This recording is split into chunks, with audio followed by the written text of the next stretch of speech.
Bapak Ibu yang kami hormati dan kami muliakan, ada di dalam kitab yang bernama Al-Bunyah.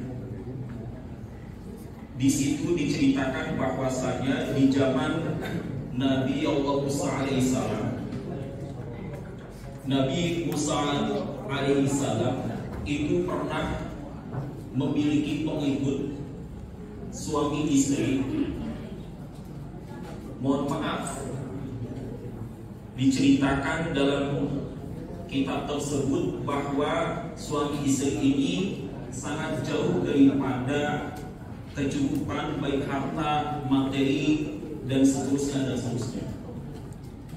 Tetapi karena suami istri ini adalah orang yang beriman dan bertakwa kepada Allah, suami istri ini, Bapak, Ibu, hadirin, tidak pernah mengeluh akan kondisi yang menimpa dirinya.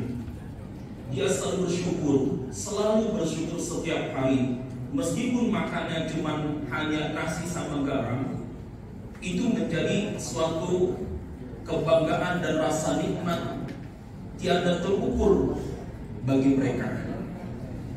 Beda mungkin dengan kita, ya. Kalau misalnya kita pulang ke rumah, ya, kita pulang ke rumah capek, kita nanya sama bini kita, "Ma, hari ini masak apa?" Kebetulan istri kita, ya, itu belum masak. Kenapa? Karena istri kita itu punya anak kita yang ngurusin, yang mandiin, yang nyuapin, yang ngajarin belajar, dan seterusnya. Sampai lupa ceritanya membuat masakan untuk kita. Saat itu ketika kita buka tudung nasi gak ada itu makanan, apa yang terjadi? Kita marah, kita emosi, kita kesel. Ada nggak yang kayak gitu di sini? Ada. Ada di sini. Ya, adanya di hutan belantara. Tapi katanya pindahan dari sini.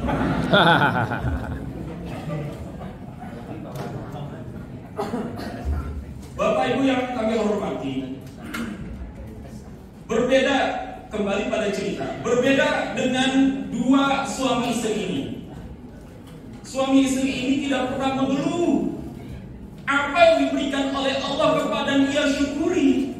Meskipun cuma hanya makan nasi sama garam. Tapi kalau makannya berdua sama istri, saling tatap-tatapan,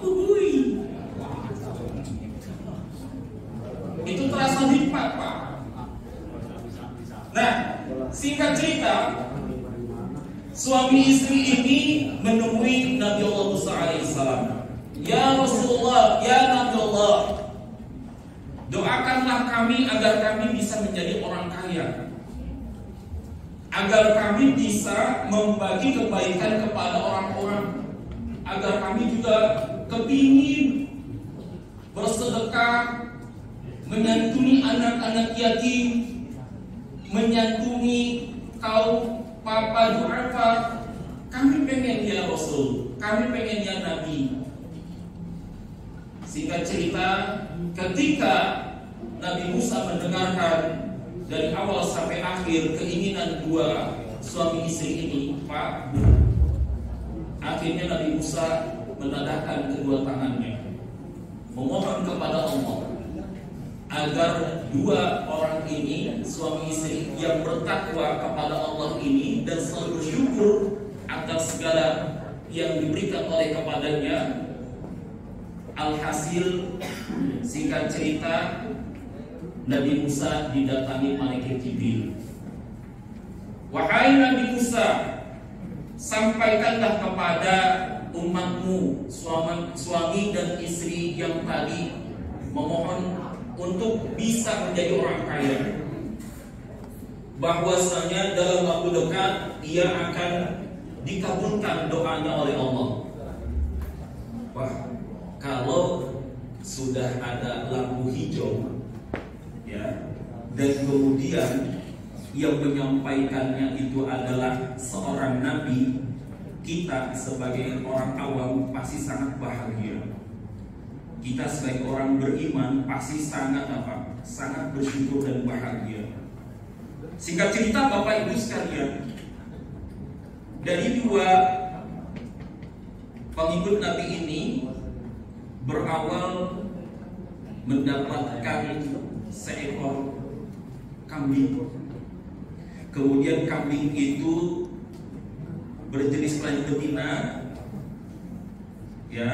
Terus kemudian nggak tahu bagaimana itu kambing ceritanya lompat ke kandang tetangga sebelah. Pulang-pulang bunting. Sampai melahirkan itu kambing atau domba atau sejenisnya. Dan tanpa terasa ketika lahir semakin banyak dan secara ekonomi bertambahlah kekayaan suami istri yang beriman bertakwa tadi. Cuman Nabi Musa alaihissalam menyampaikan kembali kepada suami istri ini, wahai bapak ibu, engkau akan diberikan nikmat oleh Allah berupa kekayaan sebagaimana keinginan kalian hanya 1 tahun. Cuman 1 tahun. Kalau sudah lebih dari 1 tahun, maka mohon maaf, kalian akan kembali seperti biasa, seperti semua. Ya, rumah kalian menjadi rumah yang sederhana lagi. SSSSS, sangat sederhana sekali, sampai selonjoran susah. Bapak Ibu, singkat cerita, tidak masalah kata dua orang ini. Meskipun hanya 1 tahun, saya akan atau kami akan menjalankan amanah ini dengan baik. Setiap hari, setiap minggu, setiap bulan, selalu rumahnya itu dibuka. Yang depan, yang kiri, yang belakang semuanya dibuka. Untuk apa? Untuk mengundang anak-anak yatim, mengundang kaum duafa, mengundang para janda-janda miskin, mengundang orang-orang yang membutuhkan pertolongan. Setahun berlalu. Apa yang terjadi? Ternyata setahun berlalu, kedua orang ini masih terus memiliki kekayaan. 2 tahun berlalu, orang ini tidak lagi menjadi miskin atau kembali miskin. 3 tahun, 4 tahun, dan sampai 5 tahun, ini kedua orang ini tidak kembali menjadi miskin sebagaimana yang pernah disampaikan oleh Nabi Musa. Peringatan Nabi Musa cuma hanya 1 tahun 40. Kemudian Nabi Musa bertanya kepada Allah, ya Rabb, kata engkau 2 orang ini cuma hanya diberikan 1 tahun saja kekayaan. Hanya 1 tahun saja mereka bisa bersedekah kepada orang lain, bisa membagi rezekinya kepada orang lain, bisa bersedekah kepada kaum duafa, anak yatim, kaum papa. Lantas sekarang apa yang terjadi ya Rabb? Sudah 5 tahun kedua orang ini tidak menjadi miskin, malahan kekayaannya terus bertambah. Kemudian Allah berfirman, ya Musa, ketahuilah, aku ini Zat yang Maha Pengasih, Zat yang Maha Penyayang kepada semua makhluk, terutama orang-orang yang merindukan pertolonganku. Selalu bangun di kala malam untuk berdoa kepadaku. Aku malu ketika ada hamba-hambaku yang bertakwa memohon kepadaku, lantas ia jadikan kekayaannya untuk bersedekah kepada orang lain. Dia jadikan kekayaannya itu untuk bisa membantu orang lain. Dia jadikan hartanya itu untuk bisa menolong sesamanya. Maka aku malu apabila aku kembalikan mereka menjadi orang miskin kembali.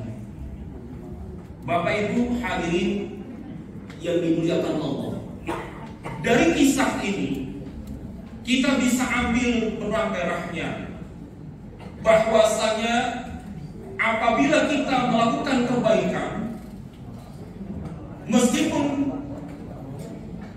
memberikan sesuatu kepada orang lain dalam bentuk sedekah, namun pada hakikatnya harta yang kita keluarkan, makanan yang kita berikan, uang, pertolongan, dan seterusnya, sesungguhnya tidak akan mengurangi daripada harta kita. Sedekah yang kita lakukan kepada orang-orang yang membutuhkan tidak akan menjadikan kita orang-orang yang fakir, orang-orang yang miskin. Kenapa? Karena sesungguhnya Allah menyukai orang-orang yang berbuat kebaikan. In ahsantum ahsantum li anfusikum wa in sa'atum falaha. Jika engkau melakukan kebaikan, kata Allah, maka sesungguhnya kebaikan itu akan sampai lagi kepada dirinya. Apa yang dilakukan dua orang tadi, suami istri tadi, dia tidak takut kembali menjadi miskin. Dia tidak takut menjadi fakir kembali, dan dia tidak takut untuk makan hanya nasi dan garam saja. Dan itu adalah janji Allah. Sesungguhnya Allah Maha Kaya. Sesungguhnya Allah Maha segala-galanya. Bapak Ibu hadirin wal hadirat rahimakumullah. Oleh karena itu, ini menjadi sebuah iktibar, pelajaran bagi kita. Apa yang kita saksikan, apa yang kita lakukan, ini menjadi apa? Menjadi sebuah pertanyaan besar bagi kita.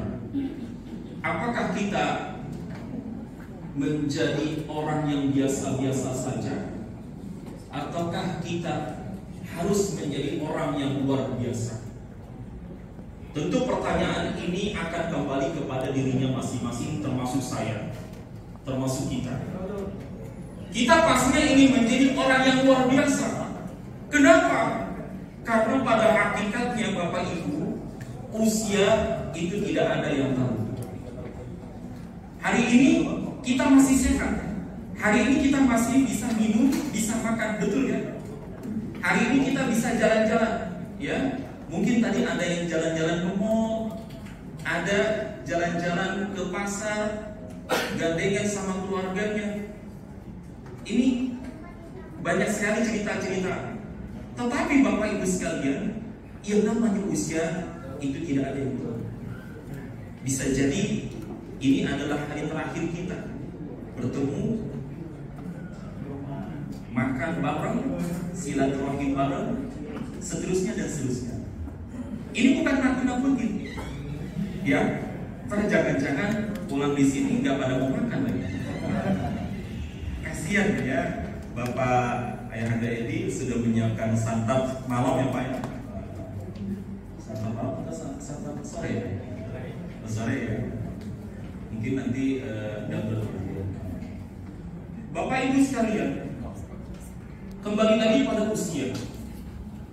Usia kita ini ingin kita manfaatkan untuk apa?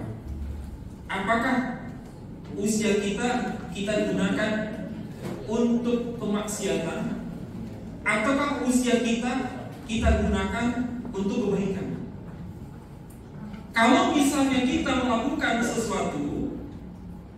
sesuatu hal yang kiranya berbau kemaksiatan, mohon maaf Bapak Ibu sekalian, kalau seandainya Allah cabut nyawa kita, kemudian kita belum melakukan kebaikan, meskipun itu bersedekah 1 sen, maka itu tidak ada artinya.